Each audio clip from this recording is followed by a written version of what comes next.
Abraha was the governor of Yemen under Najashi. So Najashi, not the same Najashi as the one that the Prophet Sahaba emigrated to, but his father. That Najashi had conquered some areas of Yemen, and he had sent his governor, and his governor's name was Abraha. So Abraha was the governor of the Najashi in Yemen. And he saw his people every year go north. So he said, where are you guys going? So they said, we have to go do Hajj. He said, why? What is there? He said, there's the house of Allah. So he said, I will build you a house that is far better than any of your houses, and you will come for Hajj under here. So he built a massive cathedral because they were Christians, and it was out of glass and out of, can you imagine in Arabia to bring stained glass? Because they had access to these architects and whatnot. And he built a cathedral in Yemen, the likes of which he thought would become the biggest temple of Christianity in the entire Arabian Peninsula. And he then said, all of you have to come over here rather than going to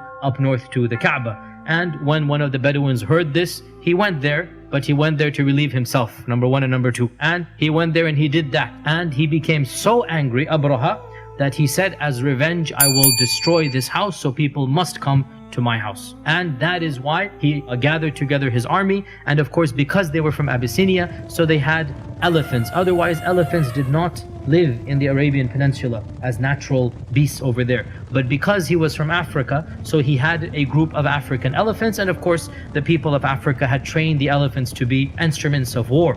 And this was when he marched to the Kaaba, and he went with his army of around, they say, some say 8 and some say 20 elephants. And the chief elephant, by the way, his name was Mahmud. And it is also said that the Quraysh left the city after making lots of dua. Abdul Muttalib is pleading in front of the Kaaba, oh Allah, we cannot fight this army, they're too strong for us, they have these elephants, they have these 1,000 men, whatever, you take care of it. And they then left to the mountains, and this is when they faced Mahmud to the Kaaba, and they are telling him to go and go and go, and he would not go. Even if they whipped him, they beat him, they bled him, elephant would not move. But whenever they turned him in any other direction, he would move in that direction. That is when large birds came. أرسلنا عليهم طيرا أبابيل ترميهم بحجارة من سجيل. So stones from Jahannam, imagine stones from Jahannam in this world, they're coming. And in front of their eyes, every stone hits an animal and a person, and he literally dissolves. His skin dissolves, and he becomes a pile of broken and molten flesh in front of the eyes of the people of Quraysh. And it is said that Abraha himself suffered the worst fate, and they carried him back, and his skin is dissolving the entire way, and he dies right before reaching his home in Yemen, so that he suffers the worst punishment, that he's just about there, and then he dies and he is buried over there. There's also some hidden wisdom here, some semi-mystical wisdom here, that we have a Christian attacking a pagan, Abraha attacking Abdul Muttalib, and the Kaaba is the subject of attack, and neither of them is able to defend. In fact, the one is attacking and the other cannot defend. And Allah defends the Haram. And who was living in the Haram at the time? Amina, and she must have been pregnant with our Prophet ﷺ. So quite literally, because he's born in the same year, a few months later, so this means Amina, when the incident of Fil takes place, our Prophet ﷺ is literally in the womb of Amina.